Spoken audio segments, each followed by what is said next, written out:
ఏంటబ్బా ఎలుగు చచ్చిన కంపు కొడుతుంది? నమస్కారం డాక్టర్ గారు. నమస్కారం నమస్కారం, కూర్చోండి.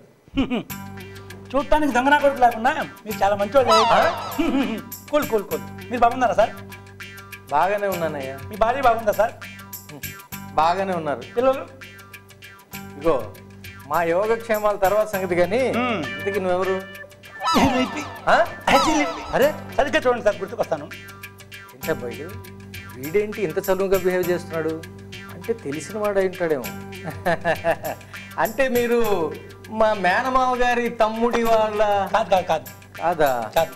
అంటే మా భార్య చెల్లెల యొక్క భర్త? అయ్యో నేను బంధువుని కాదు, సరిగ్గా చూడు గుర్తుపడతావు. బంధువు కాదు అంటే స్నేహితుడు?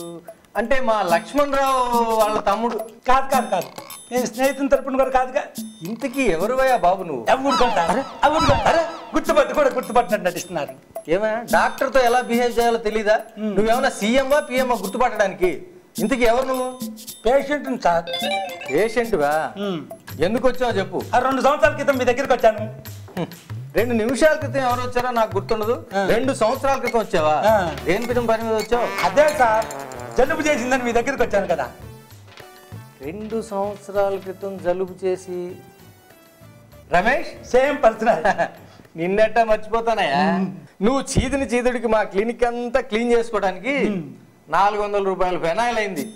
సరే ఇప్పుడు ఎందుకు వచ్చావు? ఏమి లేదు సార్, అప్పుడు ఒక మాట చెప్పారు సార్ మీరు. ఇది 2 సంవత్సరాల క్రితం. అవును సార్. 2 నిమిషాల క్రితం ఏం చెప్పాను గుర్తుండదు, మళ్ళీ అడుగుతావు. ఏం చెప్పాను? అదే సార్, స్నానం చేయొద్దన్నారు కదా సార్.